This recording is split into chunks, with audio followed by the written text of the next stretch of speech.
పూజ అంతా చేసేసాను. చెప్పిన పూజ అంతా చేసాను, మన బుద్ధి మార్చుకోలేదు. మళ్ళీ పిల్లాడి పట్ల ఇదివరకు గారాభమే చూపిస్తున్నాం మనం. నువ్వు లేనిదే నాకు జీవితం లేదని మాట్లాడుతున్నారు. మాట్లాడినంతకాలం పిల్లల మాటలు వినరు. నీ కోసం నాది లేదబ్బాయి, నీ కోసం నువ్వు ఉన్నావు, గుర్తుపెట్టుకో. నీ జీవితం నీది, దాని పాడైతే నువ్వే బాధ్యుడివి అని అమ్మాయికి కానీ అబ్బాయికి కానీ స్పష్టంగా చెప్పాలి. అవసరమైతే నువ్వు లేకుండా మేము బతుకుతాం, మేము బతకడానికి మేము సిద్ధంగా ఉన్నాం. మీరు ఇంట్లో పుట్టినప్పుడు కూడా మేము బతికే ఉన్నాం 25 ఏళ్ల పాటు, 30 ఏళ్ల పాటు.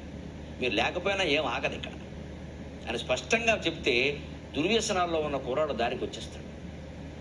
మనం వాడి వల్ల మన పరువు ఏదో పోతుంది 10 మంది అంటారంటే మన పరువు పోగొట్టడం కోసమే చేస్తాడు. ఇంత దృఢత్వం మనస్సులో ఉండాలంటే నమ శివాయ, నమ శివాయ, నమ శివాయ.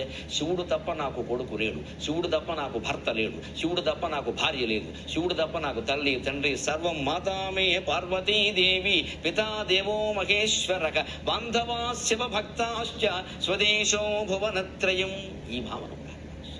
నా తల్లి పార్వతి, నా తండ్రి శివుడు, 3 లోకాల్లో ఉండే సమస్త జనము నాకు భక్తులే, నాకు బంధువులే. శివభక్తులందరూ నాకు బంధువులు. ఈ ఇంట్లో ఉన్నవారు ఓ గొట్టం, ఓ గొడుగు, వీళ్ళంటే కొడుకులు కూతుళ్ళు అంటే వీళ్ళెంతండి? ఇంట్లో పుట్టబట్టే కదా తాపత్రయం పుడుతున్నా, పుట్టపోతే పుట్ట మట్టి ఎవరికి? ఈ దిటముతనం రావాలంటే విపదో నైవ విపదక సంపదో నైవ సంపదక.